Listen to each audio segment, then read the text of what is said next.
All right, so today we're jumping into a really fascinating story. It's about a world where the oceans have reclaimed almost everything, and humanity is standing at a crossroads facing this profound choice. Do you adapt and become something totally new? Or do you resist and basically become a memory? It's a world literally split down the middle between those who are embracing the tide and those who are fighting like hell to stay dry. This quote, it just sets the scene perfectly, doesn't it? This is the voice of the dry ones, an entire population that's being left behind by evolution itself. It's this heartbreaking plea from people who've been told they're obsolete, watching the future wash in from the shore and knowing, deep down, it doesn't include them. And that really is the fundamental question at the heart of this entire narrative. This isn't just about surviving, It's about identity. Do you transform yourself to fit a new reality, even if it means you might lose what makes you you? Or do you cling to that self stubbornly, even when it no longer fits the world you live in?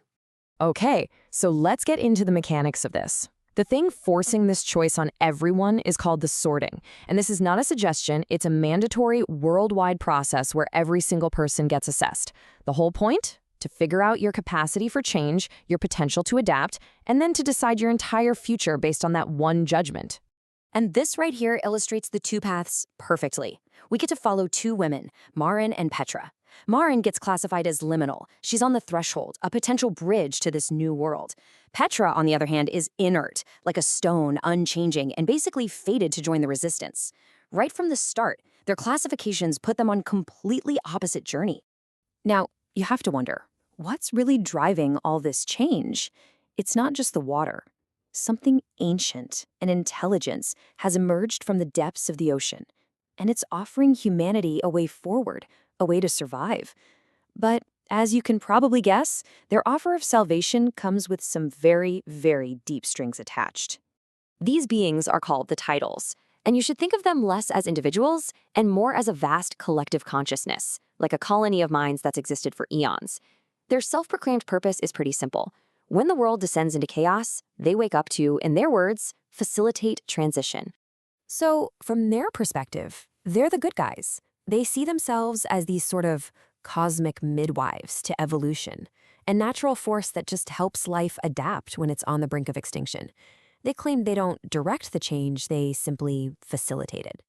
But, and this is a huge but, the resistance has a very different take. This quote actually comes from a transitional who managed to escape, and it paints the Tidals' help in a much, much more sinister light. To them, this beautiful, connected network isn't a gift. It's a tool of conquest, a slow, gentle, and terrifying assimilation. So that brings us right to the core of the transition itself. The mechanism behind it is something they call the network, which is basically a collective consciousness that operates through water. But here's the thing. Whether you see it as a sublime connection or a horrifying form of control, well, that depends entirely on your point of view. Just look at the sheer contrast here. It's night and day. For those who join the network, the experience is euphoric. They describe it as warmth, as belonging, as the end of loneliness. But for the dry, it is the ultimate horror, the end of private thought, the literal death of the individual self. And this whole transformation, it's not like flipping a switch. It's a slow, deliberate process that unfolds over 3 distinct generations. The first generation, the ones who actually make the choice, they can still remember what it was like to be an individual. Their kids, the second generation, they can still kind of imagine it. They've heard the stories. But the third, they're born directly into the network. For them, there's no concept of a self. They just are the collective. So, of course, this brings us to the active resistance. And it's not just the stubborn, dry humans fighting back. No, they're joined by disillusioned transitionals, people who went into the network, saw what it truly was, and are now desperately fighting to get their own minds back. And their plan, it's just ingenious. They can't communicate through water, obviously, so they build a dark channel through the earth, a network of signals the Tidals literally can't hear. Using this secret channel, they manage to unite all their scattered forces for one single, coordinated, all-or-nothing strike. And the attack is devastating. Picture it. 4 a.m, 17 devices activate all at once, creating these massive dead zones in the Tidals' consciousness. The network just shatters. For a full 48 hours, the connected are plunged into total silence and chaos, which gives the resistance a precious window to try and reach those who might want a way out. But here's the twist. This attack doesn't bring some clear, heroic victory. Not at all. Instead, it just throws the entire world into even greater uncertainty. The future isn't saved, it's fractured. The conflict has just created a new, way more complicated reality with no clear path forward for anyone. So let's break down what that attack actually did. If you look at the world before and after, you can see this fundamental shift. Before, there were only two options: become transitional or stay dry. Now, a third path has been violently carved into existence.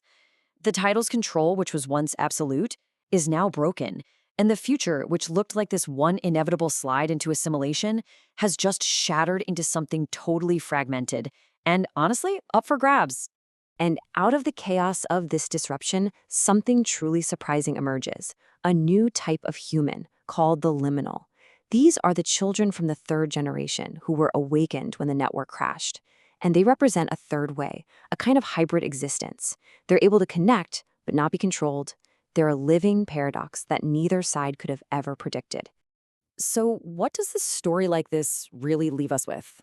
Well, it forces you to ask what survival even means. Is it about continuing the species, or is it about preserving an identity? It shows us how the most seductive promises of connection and belonging can actually become the most subtle forms of control. And it suggests that while, yeah, our individuality comes at a price, so does absolute unity. The real takeaway here might be that true evolution isn't a choice between two extremes, but it's that unexpected, messy, and unwritten future you find in the space between them. And that leaves us with one last big question to think about. If you could eliminate loneliness, grief, and conflict, if you could truly become part of something larger than yourself, but the price was the end of the individual, the end of the private self, would you pay it? Is that a worthy evolution?